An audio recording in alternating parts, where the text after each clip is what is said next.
yes your sound ombreya ye enjoy mikako ye enjoy mikako anyway poor Adom-Otchere good evening Ghana man the Metro TV man went me under because no what is a special Peter a person where the watch no a special Peter kusi ejaben so what I say I pedo kusi ejaben the special Peter and as the special prosecutor of Ghana. Oh, support Adom-Otchere, poor Adom-Otchere. Hey, and then went me under an opportunity. Na poor Adom-Otchere there. Eko TV so ko kase. Kisi ja be watching me or person watching me. And then they be my end or person watching me. On the Manase Azure, Asema Manase Azure Busame. That is the same thing Kisi Jabe was also asking. Could they be working together? Yeah, and he say poor Adom-Otchere has been very vociferous, like. He really shares his opinion on a lot of things. Amanfo Bebe consider him to be an NPP guy. NPP has appointed the office of Special Prosecutor because the one terrorizing your mono. Because Special Prosecutor, I would like to see Special Prosecutor win some cases because or the Euphoria Tako Court or the Kumfia Meyamo, the Sky Train Saga or the Omuko Court, the Paul Adom-Otchere. A lot of people now do Omuko courts. I would just like to see you win one case, Special Prosecutor. Special Prosecutor, please win one case for us. And what happened with Paul Adom-Otchere? Paul Adom-Otchere then a bar and a tutu to buy so baba church. Yes, mono. Tobo. I am Emmanuel out of 600. You can call me 600 the God, and you are live on the baddest channel on YouTube right now. And you are live on the Court of Public Opinion, where I sit or preside over as the Pilato. Kusie Jaben come before the house. Paul Adom-Otchere come before the house. Pilato wants to have a word with you. So, yes, yes, you say, and nano asem, DB Nisi, who got to send Kukumi no quite, who was adding to Namokonto, who was and nano DB Nisi. Yes, Special Paul Adom-Otchere did a series on Kisi Jaben. Obi a Special Prosecutor, wako to amount cast, wako to say, oh, but taxpayers just as Special Prosecutor, Martin Amidu, yes, Juma he did it for over 18 years or a number of years. One year, one to amount vehicles, one to say, of you say, not your friend Kisi Jaben, Special Prosecutor, or blow Ghana secret lavishly. So after he did that series, or no the GDC ABS series no, and the trigger Kisi Jaben must Kisi Jaben the tata. Young conference series no yeah on Kisi Jaben or no feel say that is what has triggered Kisi Jaben to come after him. Not resign. How is he going to resign? You are sitting in taxpayers' get out from the armored vehicle and go to your house. You come and take taxpayers' money to go and 3.5 million to go and buy 2 cars and come and sit there and do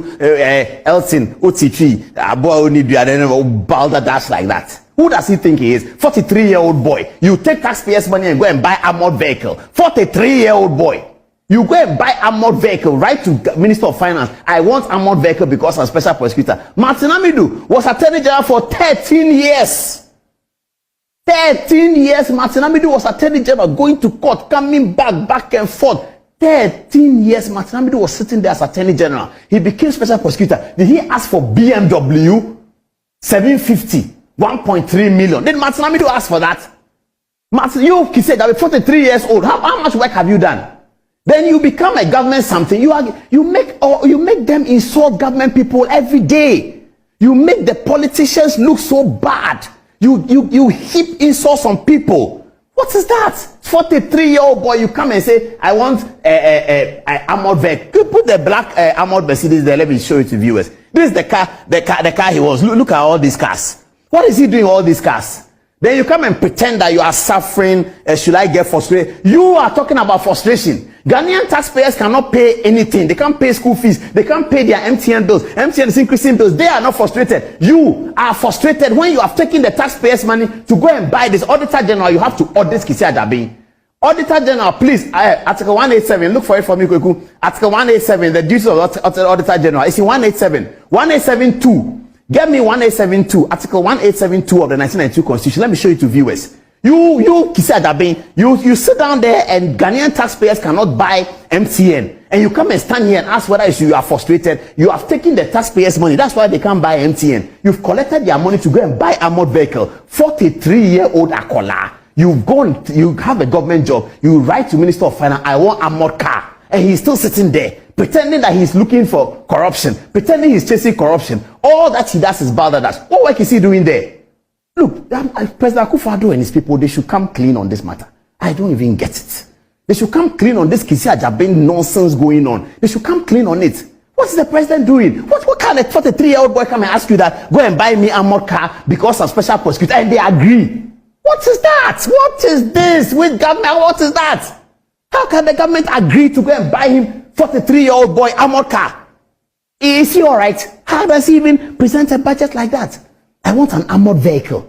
Who does he think he is? And they've bought all those things for him. Everything has been given to him. All the money has been given to him. Then you come and stand there and say, there is doom looming. Who is doom? Go and bring the armored car. Then we'll tell you where the doom is. There is doom looming. And should I feel frustrated and resign? Look at it. Play the tape again. Let viewers see. Play last one. Play it. There is doom looming ahead of us. That very soon, a murderer will boldly walk to court to seek an injunction. Should I feel frustrated and resign? I took an oath when I was sworn in.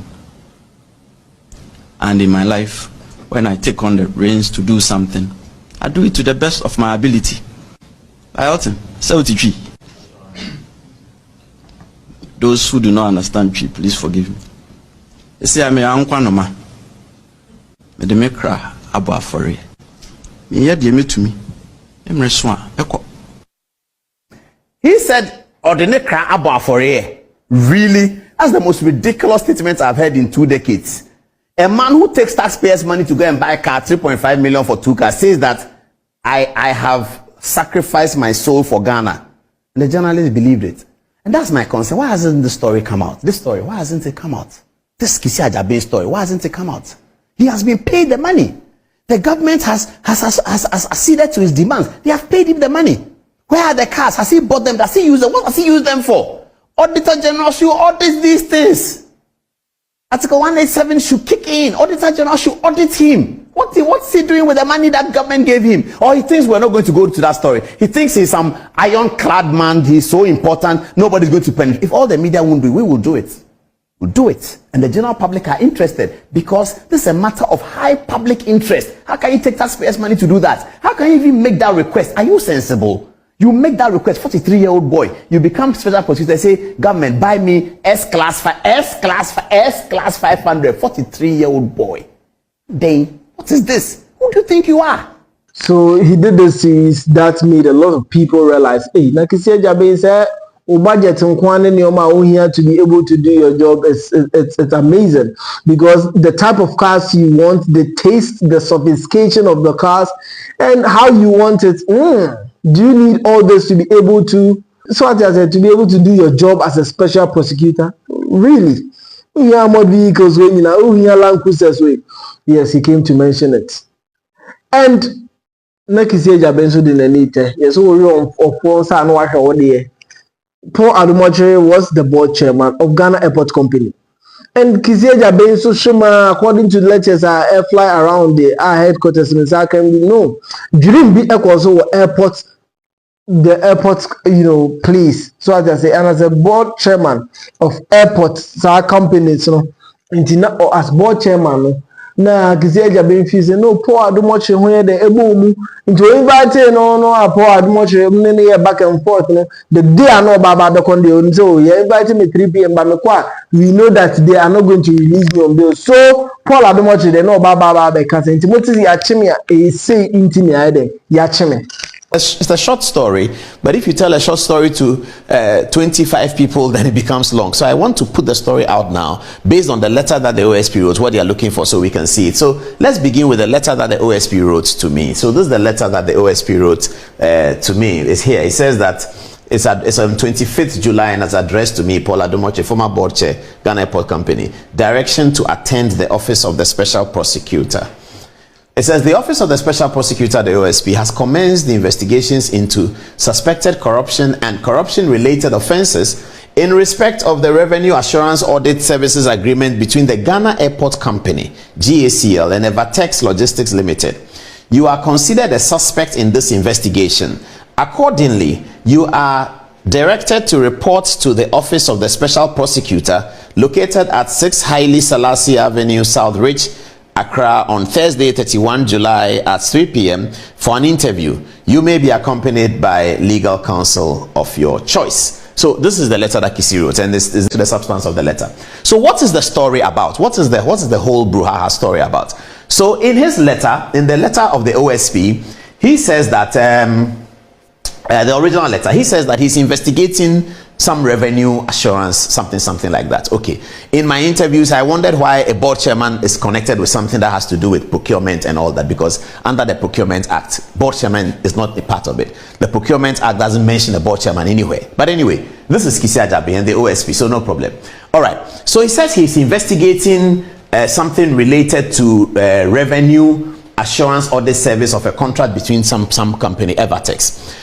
At the board at the Ghana Airport Company, sometime around 2022, the Ghana Airport Company needed money. I mean, there was no money there was not enough money in the system, so they needed money. So the board invited the minister to sort of discuss the fees and charges, whether the minister could go through parliament and increase the fees and charges so that the Ghana Airport Company can make some revenue. The minister said no, he can't, because of the post-COVID Ukraine war. It's difficult to go and tell Ghanaians to pay more. So the board should find ways of raising more money, especially non-aeronautical. These are documented in terms of the policy to raise money through non-aeronautical. It's documented. What is non-aeronautical? If you buy a ticket, I buy a ticket, the airport company gets some money. That's aeronautical. Non-aeronautical is whether they deal in some land or they give somebody space to sell meat pie, or somebody is doing something, or other things that we can do, especially at the cargo area. See how we can get more revenue. All that is documented. So so we were looking for people who can help us in different ways to raise non-aeronautical revenue for the airport, because we're not going to get the fees and charges, because the government policy is that you can't do fees and charges at this time post Russia-Ukraine war. So somebody contacted the board and said that, look, you guys are losing money at cargo, and I can do it. My company can do it. So we said, okay, come to the board and come and do a presentation, which is very normal, very normal. So they came to the board to do a presentation and said that this is what we know and this is how it works. The board told them that, yes, you have told us what it is, but there's no real evidence. You haven't given us any evidence that in fact we are losing money. And then they said that to do that, we have to work with your management to come and tell you, because we need access to your systems. When we get access to your systems, then we'll be able to tell you in the things that are the revenue that's happened already. So today is July. They will take last year's revenue and show you that this revenue that you got 1 million cedis, you could have gotten 3 million cedis. This revenue that you have 2 million cedis could have gotten 6 million cedis. So the management gave them that, and then they did that. And then the management brought them to the board the second time and said that people have finished their work, so let the board hear them. So the board heard them. And then they seem to know what they are talking about. They seem to show that, yes, revenue was lost and revenue can be gained. So the board told management that, okay, go ahead, which is also normal. The board tells the management, MD and your people, go ahead and work with them and report back to us. So they did, and they went to work with them. And then we continue our meetings. I had forgotten about it. I don't know anything about it.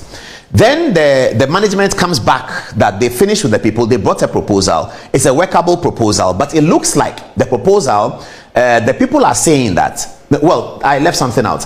When the people said they wanted to do the audit, the original audit, we told them, and I in particular said it at the board meeting, that we can't pay any money. The Ghana Airport Company cannot pay you any money at all to do this work. You have to find your own money to do the audit and come and convince us that we need the service. So they said, okay, they'll do that. They'll pay their own money. This is also in letters that they wrote, that there will be no financial commitment from the airport company. Till today, there's no financial commitment from the airport company, absolutely none. So they went to do the audit and came back, as I said, and then we were satisfied that they can do something. So management should continue to work with them. Management came back and said they brought a proposal and they are looking at it. However, what they are asking for in the proposal is that if they are commissioned to do the work, whatever money they gain for the Ghana Airport Company, on top of what we were getting already, they want 20%. So for instance, if they find that in the importation part of frozen food or something like that, airport was getting 1 million, but with their work, we now have 2 million, Then there's 1 million that they have added to what the airport was getting, and they want 20% of that 1 million. So this was put before the board by the management, who dealt with them, the MD, who dealt with them on the documents. And then the board said, no, you can't have 20%. MD dropped them to 16%. So it was agreed. And then MD was told that, okay, go ahead and do the things you have to do. Those are due diligence, public procurement, and then get the document done. This was around November. So this is the last thing I heard about that process. Then December came, and then election came, and then soon after election, we were out. By January, we had resigned. All of us had resigned. I didn't know they had signed the contract. Some 10 days ago, Manasseh Azuri called me that he's investigating this matter, and that is so. When the OSP came, then all the lawyers were wondering, why are they working together? Manasseh Azuri is one of the people you've been talking about. Kisi Ajabe is one of the people you've been talking about. They seem to be working together for this, but I don't know, and it doesn't matter. Manasseh Azuri called me and said that what's the Evertex contract? I said, what is that? He said, Evertex, the people doing quality assurance. I said, the people who do the thing SML does. He said, yes. Then I said, I don't know about it. I don't know where it's gone to. Then it was Manasseh Azuri who told me that the contract had been signed by the managing director on 4th of December, 4 days or 3 days to election. And I said, well, okay, I don't know. I didn't know. This conversation is about 2 weeks ago. I didn't know whether the contract has been signed. I didn't find out whether the contract has been signed because it's not necessary. The board has finished its work. Whatever management does, if the management need the board again, they'll come back to the board. If there's a new board, management will come back to the new board and say, the old board did this is the problem we have, so resolve it. When the management is doing contracts, they are doing their PPA contracts under the law, they don't come to the board. They only come to the board when the threshold is beyond. So there are many contracts that the management does that the board doesn't know, they are not aware of. We don't have to be aware of it because the management is doing their work. But when they cross a threshold where the MD doesn't have capacity to approve this, then it comes to the board. So the board is merely there for approvals and also to initiate things that concern policy. So this is I didn't know that the contract had been signed. It was Manasseh Azuri who told me that the contract has been signed. That told me that how much is the money involved in that? I said there's no money involved. There's absolutely no money involved in it. There's no money at all involved. Airport has not paid a single money to anyone. Airport has not lost a single money. And the contract has been signed by the managing director. I asked Manasseh Azuri that when you saw the contract, did you see my signature? Did I witness? He said no. I said, but if the managing director has signed the contract, the managing director has signed so many contracts with so many people that the board will not know about because it is within her threshold and that of management to do. So that's why I told CTFM and Joy, this is a pure witch hunt from Kisi Ajabe. But anyway, all I wanted viewers to know is that this is the story. And also Facebook people. So people want to know what happened. Kisi Ajabe says we cannot postpone it. We have to come to his office today. So we are going to his office today to see it, to listen to him and ask him these questions, and he will also ask us questions. Media people who want to cover it, you can come. I don't know whether it's allowed, public hearing is allowed. People have called me, can we come and cover it? What is going to happen? I don't know how they do the OSP work, but I'm going there with my lawyer and then we'll be there to answer the questions. I'll let you know what happens. Everybody's telling me though that Kisi wants to arrest you and keep you there for the weekend to teach you a lesson because you've been talking about him. You have gone to write RTI about him. You said that he has bulletproof cars and all of those things has hurt him. So he wants to come after you. Well, that's up to him. If that's what he uses the state authority for, it's entirely up to him. That's not my problem. I don't mind. I will continue to do my work, and to say anything wrong about whether it is Kisi Ajabe, whether it is X, Y, Z, W, V, we will have to say it, so long as we can provide the evidence for it. If it is his decision that because we have been talking about him, where there's no concern about board chairman, he will call people and ask them that, say that board chairman did this, say that board chairman, we want you to say that board chairman, we want you to say that, all that gamut of information that all the lawyers are telling me about. I don't know, the lawyers are telling me about it, that this is what is happening, because some of those lawyers have gone there with their clients and they say, tell me that they are saying, what did board chairman do? What did they tell us about this? Is the questions that the OSP wants to know. It's entirely up to you, Kisi Ajabe. It's entirely up to you. So Pilato, but investigations are still going. My court is still hearing some of these issues. Let me know what you think. Do you think Special Prosecutor which hunted Paul Adom-Otchere for exposing or kind of, throwing more light on the lifestyle he's living and the luxury he's living as the Special Prosecutor, because of the office he's occupying? And as I refuse, no. na Paul Adom-Otchere Neoma or MPP time no he's benefited from certain things that ebia ebe illegal and as a constituted as embezzlement of funds and as a misappropriation of funds be who feels can be finance as and as a contract be because of our benefits and I bought my car now. Let me know your thoughts in the comment section. Mama read the old game, but special prosecutor, one thing is, please, in coverage match nipa ba akukwa to mama infuse and now when you watch nipa we, because it looks like it's been a torn list of also case we also case. Okay, I guess all has to be in court simultaneously, linear running concurrently because the court proceedings na check yes she date na so I think okay. The Obesumbia, he has his team that are working 24/7 around the clock. We are here for accountability and we love the accountability. But I also believe that this office shouldn't be used as an office to witch hunt people because they after some years. We feel also there are certain people that are also going to investigating as to if he did something or the next person or occupy the role of special prosecutor. Also, bet be investigating the predecessor or obey and you could see So let me know your thoughts in the comment section. I am Emmanuel Ado 600 and you've been live on the Court of Public Opinion. I am signing out.